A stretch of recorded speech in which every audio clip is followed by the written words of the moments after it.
Hindi na bagay at hindi na daw kailangan na si Senador Amy Marcos ay manatiling chairman ng Foreign Relations Committee. Kaya siya ay papalitan na. Ito ba ay epekto ng kanyang pagiging kakaibang oposisyon o hindi siya karapat-dapat dahil siya ay oposisyon sa mga major committees? Ito po ang report. At next week na ho mangyayari ito. Pro tempore Ping Lacson napapalitan bilang chairman ng Senate Committee on Foreign Relations si Senator Amy Marcos. At ang dahilan ay dahil katulad daw ng Blue Ribbon Committee ay considered major committee itong foreign relations at reserved yan dapat, Chigi, para sa mga miyembro ng mayorya. At kung matatandaan naman natin, hindi miyembro ng mayorya si Senator Amy kundi minority bloc siya. So ang papalit sa kanya ay si Senator Erwin Tulfo, pero papalitan din yung mawawalang komite kay Senator Amy Marcos ng Senate Committee on Constitutional Amendments. So ano ba yung komite na yan?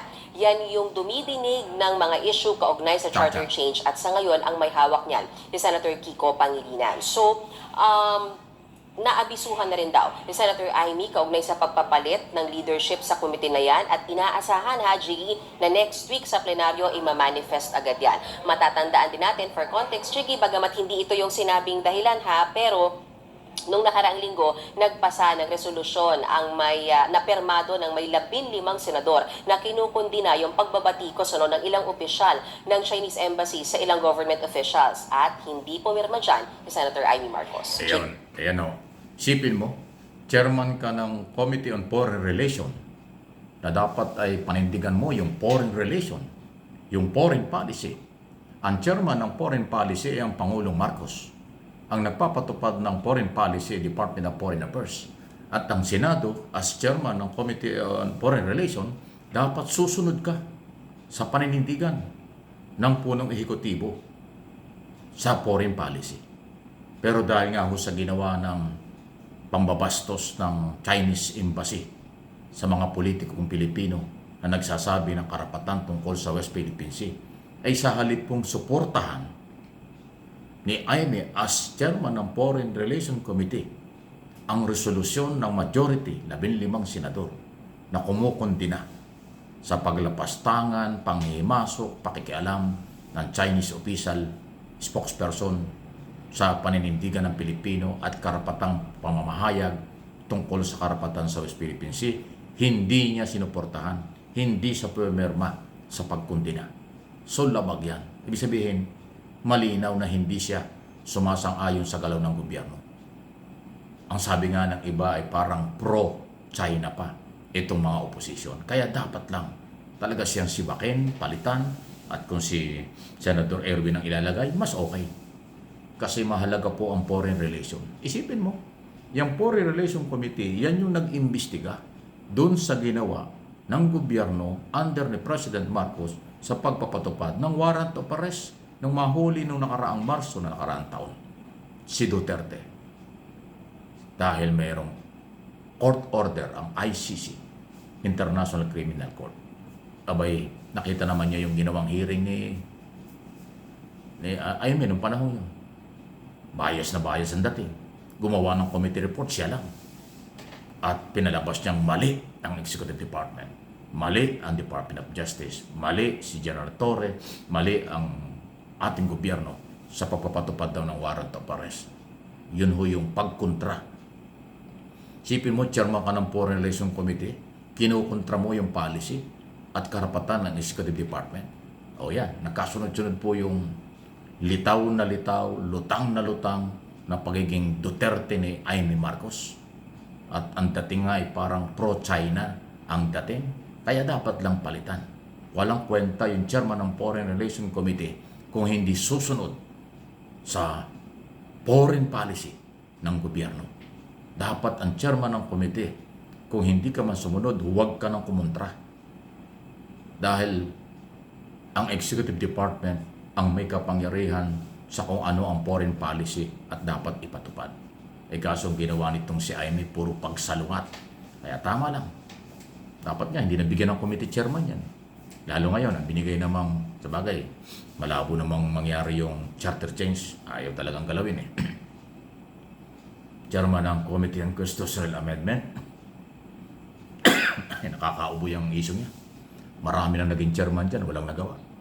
Kasi ayaw din ng mga politikong magbago na saligang batas. Yan ang titingnan natin kung ano gagawin ni Amy yan. Next week na ho mangyayari kasi nabitin sila noong Wednesday. 3 days lang naman ang trabaho ng Senado. Monday, Tuesday, Wednesday. Ang plenaryo. Sa plenaryo po gagawin ng formalidad na pagbabago. Dapat lang ipakita ng Senate President ang pagbabago. Ang majority ng mga senador na sumusuporta sa ating gobyerno ang siyang maghahawak talaga ng mga sensitibong chairman ng komite sa mataas na kapulugan. Kasi pag oposisyon, gagamitin lang yan sa pamumulitika, masasabutahin lang ang mga programa ng Executive Department at ng Senado. Ayan. Okay? So, anong inyong masasabi dyan?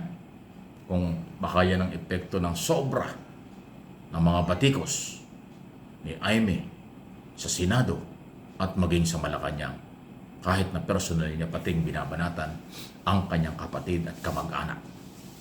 Nagkabunga na, hindi talaga pwede ang ganyan. Wala pong personal niyan. Karapatan, obligasyon ng Senado, pangalagaan ng majority, ang gobyerno, ang policy, at ang chairman ng mga komite. Okay?